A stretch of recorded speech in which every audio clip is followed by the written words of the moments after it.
host Tram Maya along with Chef Laura Slama for the very first time on our show today. We are ready to make the sweet potato fries because we just finished our fish sticks. 2 pounds of sweet potatoes is what you're going to need. 1 teaspoon of garlic powder, a teaspoon of salt, a teaspoon of pepper, and a little olive oil, and that's it. That's it. So easy. Make sure the stove is off. All right, we're done with that, so let's move on. Okay, so just one quick little thing in terms of cutting your sweet potato fries, and you can actually find them already cut for you at the grocery store now too, so if you really want a shortcut, easy to find. But after you've peeled the sweet potatoes, cut them into a length that resembles a fry.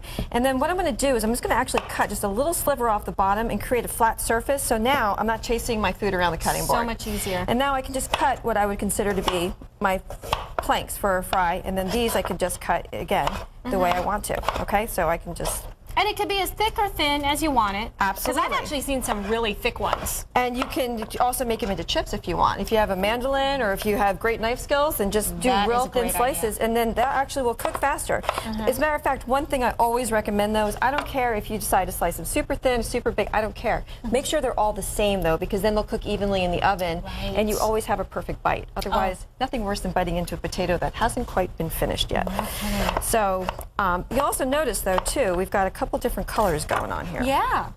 The difference between a sweet potato and a yam, I think that's always the #1 question. Right, and in this case, what we're looking at are 2 sweet potatoes.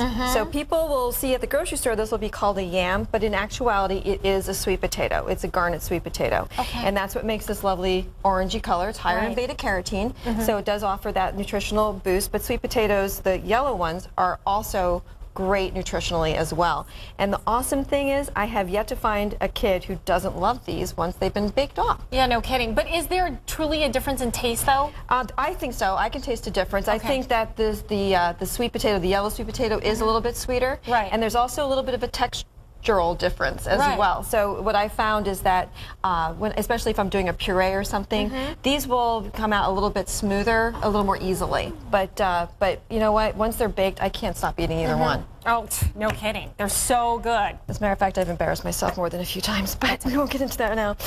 You're just going to drizzle it with a little olive oil. Yep, and then I'll have you season with some garlic powder and some kosher salt. Okay. So, do I just need to sprinkle it, or can I dump the whole thing in? I would actually just grab a little bit of that, otherwise it could be, yeah, that's perfect. Oh, this is so fine. You like the garlic powder as opposed to the granulated? Absolutely, yeah, because it breaks down much, much nicer. And then a little bit of kosher salt, which is every chef's friend. My goodness, yes. Some black pepper. And you know what? If you want to do this with a little bit of a spin, I've used cumin, brown cumin on here, and you get a different flavor.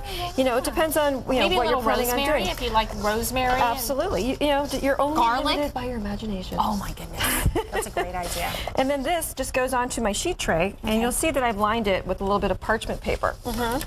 And I did that so it's easier to clean up later. All right. And we'll just spread it out evenly so it's all even. Now, here's the thing though. I've tried to do this before, Laura. The problem is I think it was swimming in the olive oil. I used a little bit too much, and this is a great tip. I love that you use this. Squeeze bottles for everything. Because then it's a lot more sparingly. You have a lot more control. And then I could have just, for example, if I was doing asparagus, I could just squeeze right onto the tray too. Yeah, I have to get a couple of those. Yeah, I could drop and them along with Linsu too. We were battling over that. Okay, so you're going to put this in the oven. Yep. How long does it go in for? This will go in for about 20 minutes at 425. Okay, very easy. There you go. Pop it. And we're going to switch gears here, folks. We're going to sample the fish sticks and the sweet potato fries right after the break. All right, we are just finishing up our meal with Chef Laura Slama. You're going to grab the sweet potato fries right out of the oven. And again, they cooked for how long? They cook for about 20 minutes. And we already did a finished version just so we can get it done on time for the show. I thought it was the magic of TV. Well, it's always the magic of TV. They look great. And then, they're looking kind of crispy too, so. My goodness. Okay, so we'll put some on the plate. I'm going to grab a fish stick, which this is such a beautiful golden color, not too brown. This is the one that I did. Can you tell? This is the one that's a little burnt. No, it's good color. That's not burned. Yikes. Okay. Color is flavor. All right. I'm glad you put it that way, Laura. Okay, so I'm going to try this now. Please. Thank you. Feel free to dip at will. And put just a little bit of the tartar sauce. I can't wait to try it with the adobo.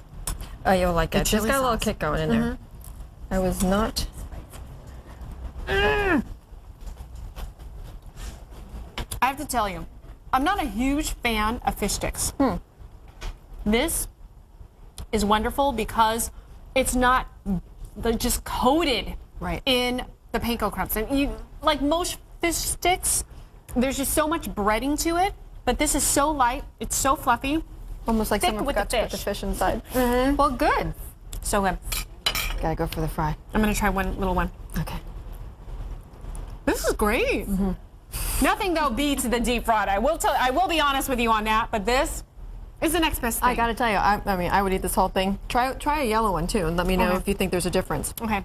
I'm going to read this real quick, though. Okay. Tomorrow on the Valley Dish, we are making chicken basil bow tie pasta. You're going to need 4 boneless chicken breasts, 1 tablespoon of olive oil, 2 tablespoons of butter, 4 garlic cloves, 2/3 cup of onion, a cup of mushrooms, a cup of white wine or chicken broth, a cup of heavy cream, 2 cups of fresh basil, 1 1/3 cup of Parmesan, a cup of roasted tomatoes, 2 cups of roasted artichokes, and 10 ounces of bow tie pasta. You can check out the full recipe already posted on our website, valleydish.azcentral.com.